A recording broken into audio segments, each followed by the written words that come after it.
Indonesia saat ini sedang kekurangan lebih dari 30.000 dokter spesialis untuk meningkatkan akses pelayanan kesehatan sampai dengan pelosok negeri.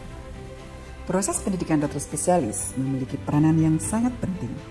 Dokter spesialis yang berkualitas dihasilkan dari penyelenggaraan pelayanan dan pendidikan yang bermutu, bermartabat, dan bebas dari bullying.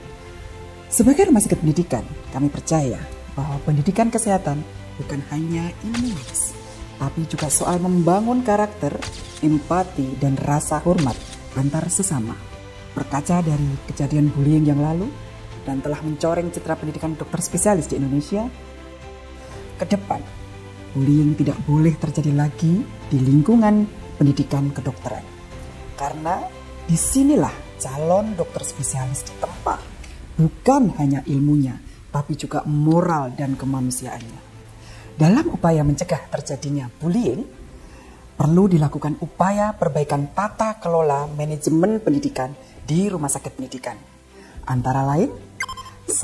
Meningkatkan keterlibatan rumah sakit pendidikan dalam menyusun kuota dan daya tampung peserta didik.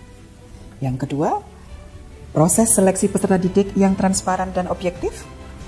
Yang ketiga, kegiatan orientasi sebelum memulai pendidikan dengan materi yang sesuai dengan pelayanan kesehatan di rumah sakit serta kebutuhan peserta didik. Yang keempat, kebijakan pengisian logbook yang konsisten dan terstandar.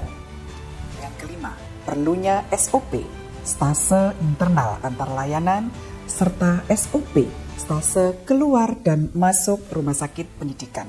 Yang keenam, adanya SOP, evaluasi pendidikan, serta evaluasi kenaikan level kompetensi yang adil dan terukur.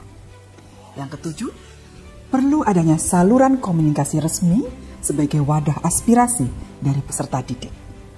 Yang kedelapan, perlu adanya wadah konseling bagi PPDS yang akan menyampaikan keluhan-keluhannya.